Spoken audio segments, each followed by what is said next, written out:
Tens of thousands of protesters march in Washington in the biggest protest so far against the killing of George Floyd. This is The Scene live.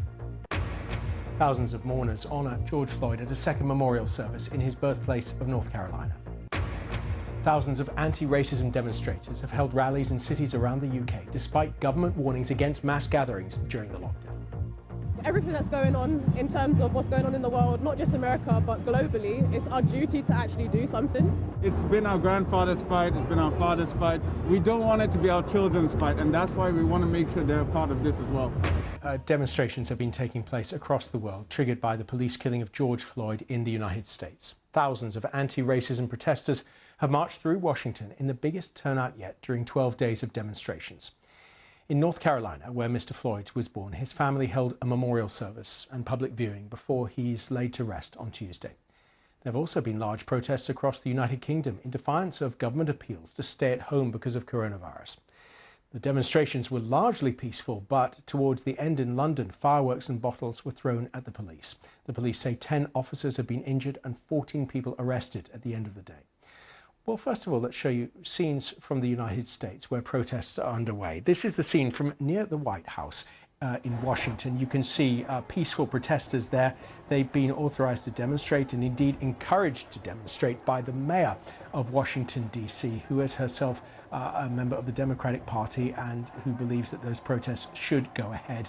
And because of that coordination, it seems that there is a limited police presence. And you can see a wider shot there of some of those demonstrations. Again, if you look at those pictures for a while, you'll see that there is no confrontation from what we've seen between protesters and the police. And we've obviously been able to follow demonstrations in other parts of Washington as well, and in other parts of the United States, notably in Philadelphia. There have been demonstrations in Chicago and also in San Francisco. And many of the demonstrators say that they are simply campaigning for racial equality, for an end to police violence against unarmed people, in particular members of the African American community.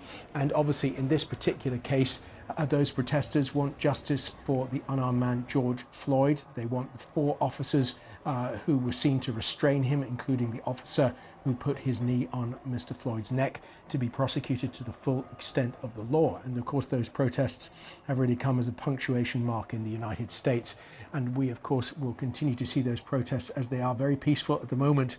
And towards the left, if this camera had panned, you will be able to see 3 words written in yellow on one of the main pavements, one of the main avenues in Washington, which simply say Black Lives Matter. The painting was authorized by the mayor. I think it's almost going to zoom there, is it?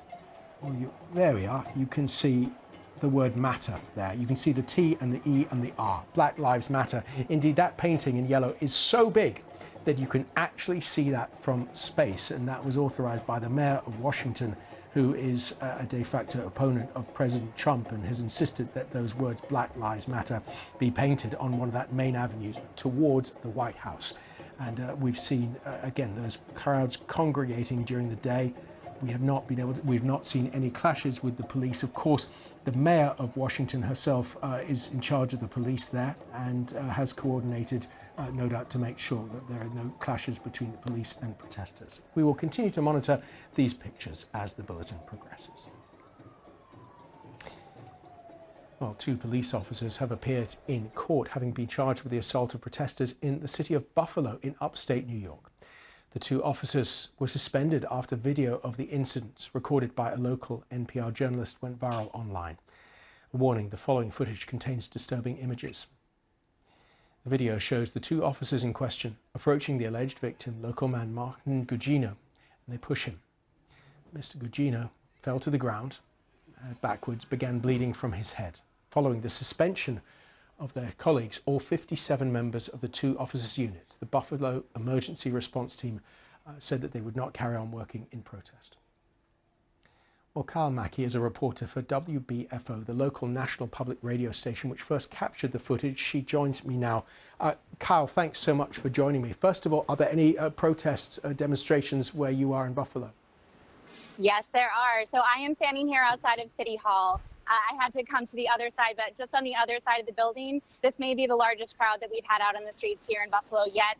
There's a massive crowd, I would say in the thousands, of folks who are standing in front of the Erie County Holding Center right now. They are calling the city to defund the police.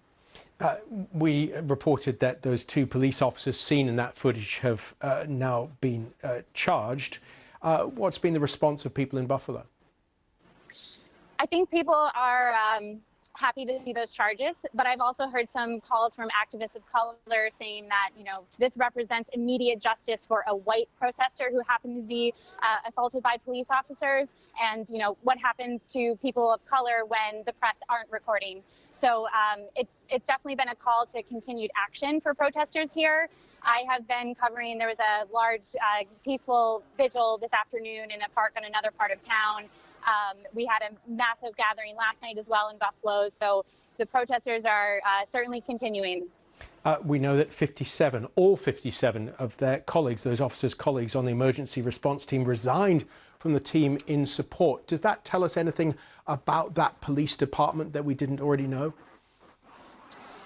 Well, Chris Hayes had a segment on MSNBC earlier this week where he was arguing that the culture of our police department here in Buffalo does reflect on the larger American culture of police. Whether or not you agree with that, these officers have all resigned in support of their, fellow officers who have now been charged with felony assault. We understand that they're still employed by the police department, but just no longer on that emergency response team. In general, where you are, what are relations like between the police and ordinary people? Are the police approachable? Does it depend on what people look like? Are there the same problems that there have been in other parts of America? I think that the answer you would get from most Buffalo residents is that it depends on where you live and what color your skin is. People of color in Buffalo have been, calling out police brutality against people of color for decades. Buffalo is still one of the most racially divided cities in the country. We have some of the highest child poverty rates in the country. So there are some troubled relations between community and police. That's not to say that, I can't speak to a whole about the entire Buffalo Police Department, but we have had certainly cases at the vigil I was at today. They were remembering Western New Yorkers, Buffalo residents who have been killed by Buffalo police. I think we've had about 4 men of color killed by Buffalo police in the past 4 years or so. Kyle Mackey, thank you so much for joining us. Thank you for having me. A second memorial service has been held to honour the memory of George Floyd. Thousands of mourners gathered to pay their respects in North Carolina, where Mr. Floyd was born, ahead of the private service. It comes after a service was held in Minneapolis, near where Mr. Floyd was killed. His funeral will take place in Houston, Texas on Tuesday. Well, let's go back now to those protests in Washington, D.C. and see what's going on there. You'll see there, this is near Lafayette Square, which is itself very near the White House. And you'll see those letters there on the ground. They were painted essentially ordered to be painted by the mayor of Washington, D.C., Muriel Bowser. And they say Black Lives Matter. You can see the final 2 T's and the ER of that. And that's where protesters are gathered. That is extremely close to the White House. And there you can see the northern portico of the White House itself. These protesters are in the blocks in front of the White House. You can almost make out there the statue of Andrew Jackson by the White House. And this, over the last few days, has really become one of the most contested pieces of territory in the United States. Of course, you might remember those pictures earlier in the week of President Trump exiting the north side of the White House and walking over to St. John's Parish Church, so-called Church of the Presidents, because every president for the last 200 years has worshipped there. And the police used chemical agents to disperse protesters from there. The situation now in this Black Lives Matter protest is a lot more peaceful. We have seen pictures of those protesters getting close to St. John's Church itself. And these protesters say that they want justice, they want racial equality. And the mayor of Washington, D.C., who is a member of the Democratic Party and an opponent of President Trump, in addition to naming that area Black Lives Matter Plaza, called the federal police's actions on Monday in front of what she called the People's House, that is the White House, abhorrent, saying that today she pushed the army away from our city. And Washington, a city of 700,000 people, is only a federal district. It does not have the status of a state. So you are watching one of the contests, really, for control in the United States via these Black Lives Matter demonstrations, not just in Washington, but elsewhere in the US. And around the world, there shows no sign of the support dwindling. In Paris, protesters were met by riot police and barriers at the Place de la Concorde near the US Embassy. Hundreds marched with signs reading Black Lives Matter and chanting justice. It comes after authorities banned protests planned to be held outside the embassy and on the lawns near the Eiffel Tower. Protesters gathered for a second day in the South Korean capital, Seoul. Dozens joined the march through a commercial district of the city, along with a police escort. They carried signs reading "Rest in Peace" and "Koreans for Black Lives Matter." Protests were also held across Australia as demonstrators were urged to walk alongside the country's indigenous community in a show of solidarity. Smoking ceremonies and traditional dances were performed to honour the history of the land, and silence was observed to remember the deaths of indigenous people in custody. In Berlin, a crowd of 15,000 people gathered in Alexander Square to protest against police brutality. Demonstrators took a knee in silence in memory of George Floyd and wore black to show their support for the Black Lives Matter movement. Picture there is of boxing champion Anthony Joshua during a Black Lives Matter protest yesterday.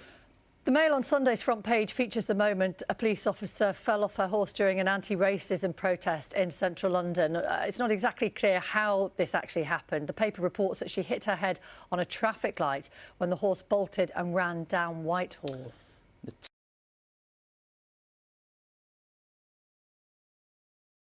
I think it's also worth just drawing your attention to a lot of the papers have very dramatic pictures inside them of the protests that have been going on. Yep. If I can actually manage to hold this out. And that just gives you one idea of the picture from, I think it was London yesterday, of the huge numbers of people who came out to show solidarity with black people in America protesting, but all over the world where people are coming out onto the streets to talk about this issue of systemic racism that seems to go far beyond just the individual case of George Floyd, which has caught the headlines over the last week or so. Quite interesting in context that as well, because those pictures give an idea of the real scale, but on the front pages we're seeing the flashpoint that was a tiny fringe, but is obviously going to dominate the narrative now and detract from what the point is. And I know a lot of people clearly object to the fact that these mass gatherings could cause problems in terms of the spike of transmission in coronavirus as well.